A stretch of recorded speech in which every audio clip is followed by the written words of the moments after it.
ingredients. So we have different types of thickening agents, but now we are going to prepare a thickening agent called Roux. So what is Roux? So Roux is a combination of fat and flour which are cooked together. So there is a degree of which we can cook roux. One, we will have to produce white roux, brown roux, and brown roux. So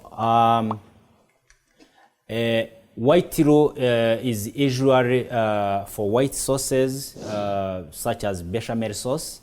It can be also used for soups. So fat and flour for white roux are cooked together, at least for sand texture.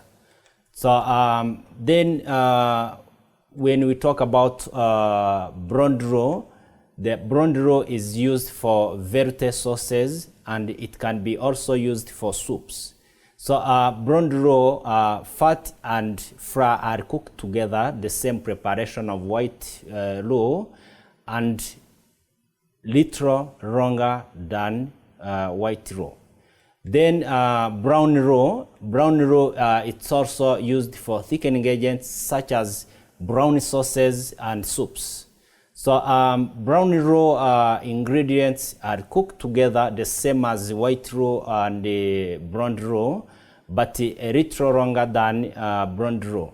And you cook them until the mixture is brown but not burnt. So now we can start cooking our roux. We have salted butter, we have flour. So we are going to combine them. Then we make 3 degrees of making roux.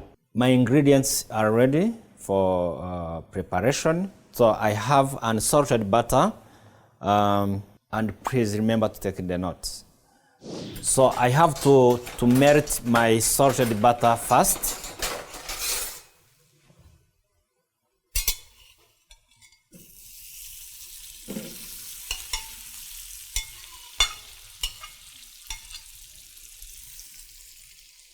Make sure before you put the butter, the pan was not too hot. Otherwise, if the pan is too hot, then it burns butter.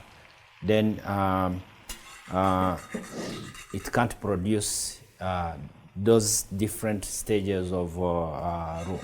So now my butter, it's already melted. Then I have to add the flour.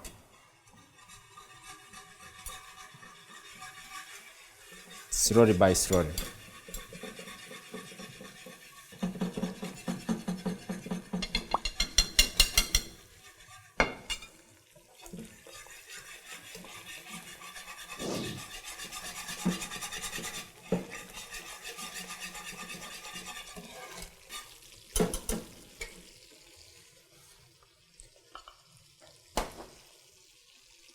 I can add turado.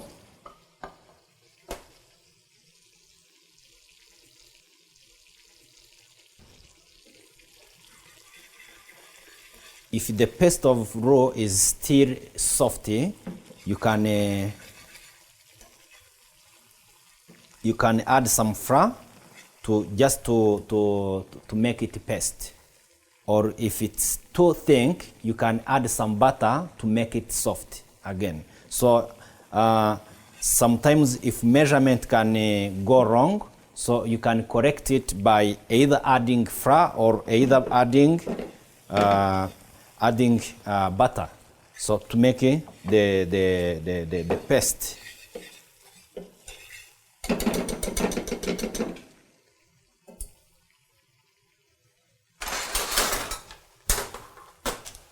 Now my white roux are ready. Then I can remove the part of white roux which will be used for white sauces. Then I continue cooking them to make brown roux.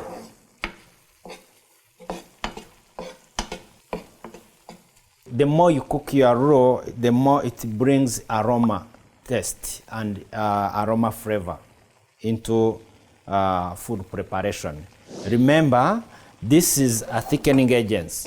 It's going to be used to make the different sauces, soups, or any other preparation that needs to be thickened. So the preparation of brown roux, white roux, remember, preparation are the same. Only different, it's cooking time. Remember, brown roux is cooking a little longer than white roux. And brown roux is cooking a little longer than brown roux. And every roux, its color, it's an indication of products they are going to produce. Like brown roux used for brown sauces and brown soups, but white roux, it's used for white sauces and maybe some white soups.